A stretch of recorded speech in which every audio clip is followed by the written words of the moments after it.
हरिओम। जय श्री कृष्ण। पिछले वीडियो में 30वें श्लोक तक हम लोग यात्रा कर चुके हैं। 30वें श्लोक से श्री अर्जुन जो अपने मन के भावों को कृष्ण तक पहुंच रहे हैं। इस पूरे पहले अध्याय में सारा वही है जो अब अर्जुन अपने मन के भाव को प्रश्न के रूप में कृष्ण के सामने रखते हैं। फिर अगले अध्याय से उनका उत्तर होता है। तो यहाँ से जो कृष्णार्जुन संवाद शुरू होता है, पूरी दुनिया में जो गीता इतनी प्रसिद्ध पुस्तक मानी जाती है, यहाँ से उस पुस्तक का प्रारंभ होता है। अब इसके पहले तो वो भूमिकाएं थी कि किस भूमिका के तहत कैसे ये गीता शुरू हुई है। अब यहाँ से गीता का असली क्वेश्चन आंसर शुरू होता है। पढ़ते समय मैंने महसूस किया है कि अर्जुन की जगह खुद को रख के देखिए। अर्जुन जिस तरह से प्रश्न पूछते हैं कृष्ण से, उन प्रश्नों में कहीं न कहीं आपको अपनी छवि नज़र आएगी। इस जीवन के युद्ध में कहीं न कहीं किसी न किसी परिस्थिति में इन्हीं सब क्वेश्चनों से हमारा सामना होता है। इस तरह के अनेक क्वेश्चन हमारे अंदर भी उभरते हैं, मगर आम जीवन में उनका जवाब देने वाला हमको नहीं मिल पाता है। इसीलिए कहा गया है कि आप जीवन के किसी भी परिस्थिति में हो, किसी भी समस्या में हो, आप गीता पढ़िए। उसका हल आपको गीता में किसी न किसी रूप में, संकेत रूप में ही सही, मिलेगा ज़रूर। और जितनी बार पढ़ते हैं, पहली बार गीता पढ़ने में उसका जो भावार्थ अर्थ समझ में आता है, और वही जब फिर अगली बार पढ़ेंगे तो उसका कुछ अलग भाव समझ में आएगा। इस तरह से जैसे जैसे विषयों की गहराई में हम उतरते जाते हैं, हमारा मस्तिष्क चिंतन परिपक्व होता जाता है, तो वैसे वैसे गीता के भावार्थ भी कुछ अलग आने लगेंगे। यानी जैसे जैसे आपका समझने, मस्तिष्क के समझ बूझ की स्तर बढ़ती जाती है, तो इस श्लोकों का भावार्थ भी आपको, उसका विश्लेषण भी आपको कुछ अलग दिखता जाएगा। इस श्लोकों में आप कुछ अलग निकाल पाएंगे बाकी लोगों से। तो आज 31वें श्लोक से शुरू करेंगे। निमित्तानि न पश्यामि विपरीतानि केशव, नो च श्रेयोनुपश्यामि हत्वा स्वजन्माहवे। अब 29वें श्लोक में, 30वें श्लोक में वो बता रहे हैं, ये जो युद्ध भूमि में जब वो खड़े होते हैं और वहाँ का नज़ारा देख के जो है उनका बदन थरथराने लगता है, हृदय में भय आ जाता है, मन कंपित होने लगता है, इस तरह की जो चीज़ें होती है। तो उसके बाद वो फिर कह रहे हैं कि हे केशव, मैं लक्षणों को भी विपरीत भी देख रहा हूँ, और इस युद्ध में स्वजन समुदाय को मारकर कल्याण भी नहीं देखता। यानी वो यही कहना चाह रहे हैं कि अभी जो लक्षण है, जैसे बहुत तरह के, जैसे एक सामान्य सा एक लक्षणों में होता है कि जैसे अगर आप कहीं जा रहे हो और बिल्ली कट जाए तो कहते हैं उधर से नहीं जाना चाहिए जब तक कोई दूसरा क्रॉस ना करे। जब आप कुछ कहीं जाने लगते हैं, कुछ ऐसा होता है तो कहते हैं कि आज यात्रा शुभ रहेगी। तो इस तरह से कहते हैं कि आज आकाश आदि में जो नक्षत्र परिस्थितियां बन रही है, उन शकुनों से भी यही प्रतीत होता है कि इस युद्ध का परिणाम अच्छा नहीं होगा। कुल मिलाकर अर्जुन युद्ध अब ना करने के लिए अपना तर्क दे रहे हैं अलग अलग तरीके से। वो कह रहे हैं कि युद्ध में स्वजन समुदाय को मारकर मेरे कल्याण भी नहीं दिखता। अब युद्ध में किसी भी सगे संबंधियों की कोई हित तो होना नहीं है, चाहे वो इधर वाले हों या उधर वाले।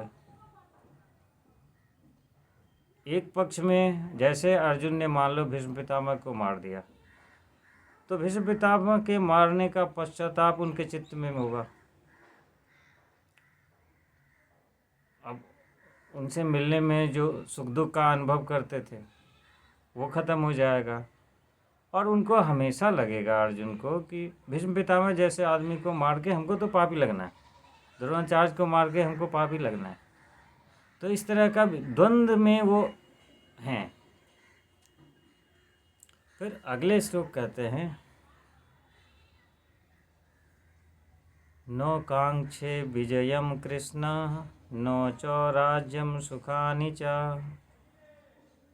किम नो राज्येन गोविंद किम भोगैर्जीवितेन वा। पिछले के श्लोक में अर्जुन ने कहा है कि स्वजनों को मारने से किसी भी प्रकार के हित होने की संभावना नहीं है। अब फिर से अगले श्लोक में भी वो वही बात बार बार रिपीट करते जा रहे हैं। इसमें कहते हैं कि हे कृष्ण, मैं ना तो विजय चाहता हूँ, न राज और ना ही सुख। हे गोविंद, हमें ऐसे राज से क्या प्रयोजन तथा ऐसे भोगों से और जीवन से क्या लाभ। ये जो तर्क दे रहे हैं कि मैं विजय राज सुख कुछ नहीं चाह रहा हूँ, इनसे हमें क्या लाभ, तो वो अगले श्लोक में इसका तर्क देते हैं कि हमको क्यों नहीं चाहिए।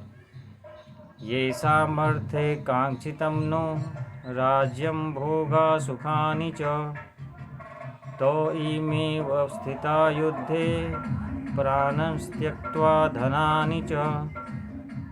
ये कहते हैं कि हम जिनके लिए राजभोग और सुखादि आदि अभिष्ट होता है, वही ये सब धन और जीवन की आशा को ताक कर युद्ध में खड़े हैं। अब जैसे हम हैं, हम अगर मान लीजिए धन चाहते हैं तो किस लिए चाहते हैं? सिर्फ अपने लिए तो नहीं, हम तो वही चाहते हैं कि हमारे परिवारजन जो हैं उनको हम अच्छा जीवन दे सकें, इसी के लिए। और हम जिनके लिए चाहते हैं कि हम उनको अच्छा जीवन दे सकें, वही तो राज और धन की इच्छा ताक कर यहाँ युद्ध के लिए बीच में खड़े हैं। और वो खड़े कौन कौन हैं, तो अगले श्लोक में वो वर्णन करते हैं। आचार्य पितरः पुत्रास् तथैव च पितामहा मातुलाः स्वसुरा पौत्रा श्याला संबंधनिस्तथा। अब उन संबंधियों में कौन कौन है? जैसे गुरुजन हैं, चाचा ताऊ के लड़के हैं, उसी प्रकार उनके दादे हैं, मामे हैं, सासुर हैं, पौत्र हैं, साले हैं। इनके अलावा भी और सारे संबंधी हैं, बहनोई भी थे, मामा जी थे, जिनके बारे में उन्होंने बोल दिया कि और भी सारे संबंधी हैं। तो ये जो सभी संबंधी हैं हमारे, यही तो धन और जीवन को त्याग कर युद्ध के लिए खड़े हैं। जब यही सब खत्म हो जाएंगे तो हम ये राज भोग सुख किसके लिए जीतना चाह रहे हैं?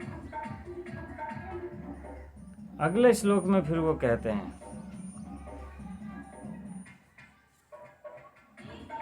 एतान हन्तुमिच्छामि घ्नतो अपि मधुसूदन अपि तुर्लक्ष्य राजस्य हेतु किम नु महि कृते।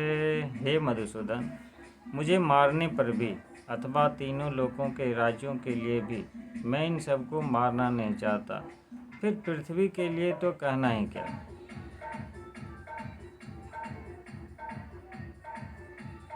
अब यहाँ देखिए,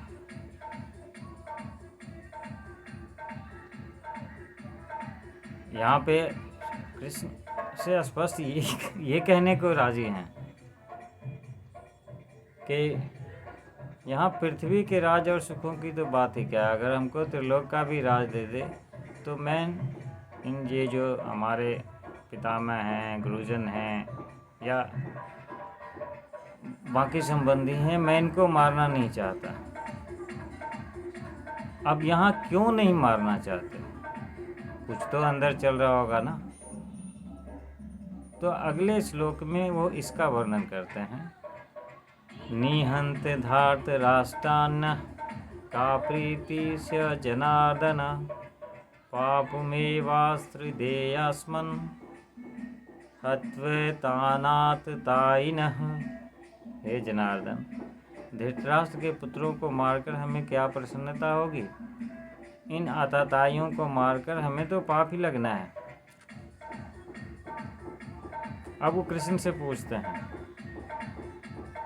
कि इन धृतराष्ट्र पुत्र और इनके साथियों को मारने से हमें लोक और परलोक में इष्ट सिद्धि तो नहीं मिलने वाली। जब इच्छित वस्तु मिले ही नहीं तो प्रसन्नता कैसे होगी। अतएव किसी दृष्टि से उनको मारना ठीक नहीं है, क्योंकि पाप लगना है। तो यहाँ एक वर्ड आया है आतताई। आतताइयों को मारकर हमें पाप ही लगेगा। अब इसमें अलग अलग देश काल परिस्थिति के हिसाब से अलग अलग दृष्टिकोण हैं। जैसे मनुस्मृति में एक श्लोक है, उसमें यह है कि अपना अनिष्ट करने के लिए आते हुए आतताइयों को बिना विचारे ही मार डालना चाहिए। आतताई के मारने से मारने वाले को कुछ भी दोष नहीं लगता। अब आतताई कौन है, कौन कौन हो सकते हैं? तो उसमें है एक अग्निदो गर्दरश्चैव शस्त्रपाणिर्धनापः क्षेत्रदारापहर्ता च सडते ताइनः। आग लगाने वाला, विष देने वाला, हाथ में शस्त्र लेकर मारने को उद्यत, धन हरण करने वाला, जमीन छीनने वाला और स्त्री का हरण करने वाला, यह 6 आतताई। और दुर्योधन वगैरह लोगों ने पांडवों के साथ इन 6 तरह के कर्म किए थे। इस दृष्टिकोण से देखिए तो ये लगेगा कि यहाँ पे वो बिल्कुल शास्त्र और स्मृति के विपरीत जा रहे हैं। लेकिन कुछ लोग जगह ये भी कहा जाता है कि जो अपने कुल का नाश करता है वो सबसे बड़ा पापी है। तो यहाँ पे ये लगता है कि इस तरह के भाव अंदर उनको आ रहे होंगे। तो यहाँ अब वो बता रहे हैं आगे के श्लोकों में। फिर